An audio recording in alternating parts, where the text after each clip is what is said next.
ஆன்மீக அன்பர்கள் அனைவருக்கும் வணக்கம். உங்களை எல்லாம் இந்த ஆன்மீக சேனல் மூலியமாக சந்திக்கிறதுலாம் ரொம்பவும் சந்தோஷப்படுறேன். நாங்கள் போடுற வீடியோலாம் உங்களுக்கு பிடிச்சிருந்ததுன்னா நீங்கள் லைக் பண்ணுங்கள், ஷேர் பண்ணுங்கள். குளத்தூர் பாபா டெம்பிள் சேனலுக்கு நீங்கள் சப்ஸ்கிரைப் பண்ணுங்கள். நீங்கள்லாம் என்னோட வரும்பொழுது இன்னும் நிறைய விஷயங்களை நான் சொல்ல கடமைப்பட்டிருக்கேன். இன்னைக்கு ஆண்டாள் பாடிய 4வது பாடல் திருப்பாவை பாடலை நான் பாடி அதற்கான விளக்கங்களை கொடுக்க வந்திருக்கேன். வாங்க இப்போ நம்ம வீடியோக்குள்ளே போகலாம். இந்த பாட்டு ஆன்மீகத்துக்கும் அறிவியலுக்கும் எவ்வாறு மிக நெருங்கி தொடர்புடையது என்பதை ஆண்டாள் அந்த காலத்திலே சொல்லும் பொழுது அற்புதமான ஒரு கவிஞர் ஆண்டாள் என்று சொல்வதை விட அறிவியலுக்கு முன்னோடி ஆண்டாள் என்றுதான் சொல்ல வேண்டும். இப்போ பாடலை பார்க்கலாம். ஆழி மலைக்கண்ணா ஒன்று நீ கை கரவேல் ஆழியுள் புக்கு முகந்து கொடு ஆர்த்தேழோ ஊழி முதல்வன் உருவம் போல் மெய்கருத்து பாழியம் தோளுடை பத்மநாபன் கையில் ஆழி போல் மின்னி வளம் புரி போல் நின்றதிந்து தாழாதே சாரங்க முதைத்த சரமழை போல் வாழ உலகினில் பெய்திடா நாங்களும் மார்கழி நீராட மகிழ்ந்தேலோ ரெம்பாவாய். இது பாடல். இப்போ இந்த பாடலுக்கான விளக்கம். இப்போ விஞ்ஞானம் சொல்லும்போது அது எப்படிப்பட்டதுன்னு பார்த்தீங்கன்னா, மழை எப்படி பெய்யுது அப்படின்னு கேட்டால் உடனே நாம் என்ன சொல்வோம்? விஞ்ஞான ரீதியில் மண்ணில் இருக்கிற தண்ணியெல்லாம் வெயிலில் ஆவியாகி மேலே போய் மறுபடியும் அங்கே குளிர்ந்து கருமேகமாக மாறி மறுபடியும் மண்ணில் நீராக பொழிகிறது. இது ஒரு விளக்கம். இது எந்த குழந்தைங்களுமே சொல்லக்கூடிய விளக்கம். ஏன்னா அவங்க படித்த குழந்தைங்க எல்லாருமே விஞ்ஞானத்தை இயற்கையில் இதுதான் நடக்குது அப்படின்றத அழகாக சொல்லிடுவாங்க சயின்ஸ் பிரகாரம்.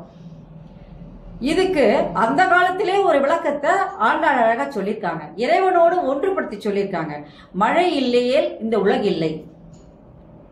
வானத்திலிருந்து ஒரு துளி நீர் மண்ணில் விழவில்லை என்றால் உயிர்கள் உயிர் வாழாது என்பதுதான் பொருள். அதுபோல கண்ணன் இல்லையே இந்த உலகமே இல்லை என்பதை அழகாக சொல்லி இருக்கின்றார். தன் காதலன் தன் கணவனை அவ்வாறு விவரித்து கூறுகின்றாள் ஆண்டாள். வாங்க இப்போ நம்ம அந்த விளக்கத்துக்கு வரலாம்.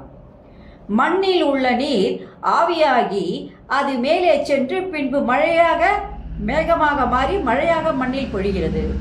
அதுபோல அந்த திருமாலின் உருவமானது மேகத்தை ஒத்து காணப்படுகிறது. மேகம் எவ்வாறு கருப்பாக இருக்கின்றதோ அது போன்று கரிய நிறமுடையவன் கண்ணன் என்று அழகாக மழைக்கு அது ஒப்பாக மேகத்துக்கு ஒப்பாக சொல்லிவிட்டாள். அடுத்தபடியாக கண்ணனின் கையில் ஒரு கையில சக்கரம், ஒரு கையில சங்கு. அந்த சக்கரமானது எவ்வாறு மின்னிக் கொண்டிருக்கிறதோ அதுபோல மேகம் மழையா பொழிவதற்கு முன்னால் மின்னல் பளிச்சு பளிச்சு பளிச்சு பளிச்சுன்னு மின்னிக்கிட்டே இருக்கு. அதுபோல இந்த சக்கரமானது மின்னுகிறது. கையில் உள்ள வலம்புரி சங்கு எவ்வாறு முழங்குகிறதோ அதுபோல அந்த இடியானது அங்க முழக்கத்துடன் காணப்படுகிறது. அந்த பத்மநாபன் கையில் இருக்கின்ற சாரங்கம் என்ற வில்லிலிருந்து வருகின்ற அம்பானது எப்படி சர சர சர சர சர சரசன்னு அம்பு விட்டுட்டே இருக்கு. அந்த மாதிரி மழையாக அங்கே பெய்கிறது, மழை பெய்கிறது என்று சொல்லி கண்ணனை மழைக்கு ஒப்பாக அங்கே கூறுகின்றார். கண்ணனுடைய உருவம் மேகத்திற்கு ஒப்பானது, சக்கரம் மின்னலுக்கு ஒப்பானது, சங்கு அந்த இடிக்கு ஒப்பானது, சாரங்கன் கையில் இருக்க அந்த சாரங்கத்திலிருந்து வருகின்ற அம்பானது மழைக்கு ஒப்பானது என்று ஒன்றுடன் ஒன்று தொடர்பு படுத்தி கூறுகின்றார். மழை இல்லையே உயிர்கள் வாழ முடியாது. உயிர் வாழ வேண்டும் என்றால் நீர் வேண்டும். நீர் இல்லையே உலகில்லை. அப்போ அந்த இறைவனாகி அந்த கண்ணன், மழைக்கு ஒப்பாகி அந்த கண்ணன் இல்லையே இந்த உலகில் இல்லை, உலகத்தில் உள்ள உயிர்கள் இல்லை, எதுவுமே இல்லை. அத்தகைய அந்த இறைவனை நாம் மனதார பாடி, வாயார பாடி, மனதார நினைந்து அவன் அடி தொழும்பொழுது கண்டிப்பாக அவனுடைய அருள் நமக்கு கிடைக்கும். அதே நேரத்தில் அன்புள்ளத்தோடு அவன் நம்மை ஏற்றுக்கொள்ளும் பொழுது நம்முடைய தீமைகள் எல்லாம் நம்ம விட்டு அகலும் என்று சொல்லி ஒன்றுடன் ஒன்று ஒப்புமைப்படுத்தி கண்ணனையும் மழையையும் ஒன்றுடன் ஒன்று ஒப்புப்படுத்தி விஞ்ஞானத்தை ஆன்மீகத்தோடு ஒப்புப்படுத்தி கூறுகின்றாள் ஆண்டாள்.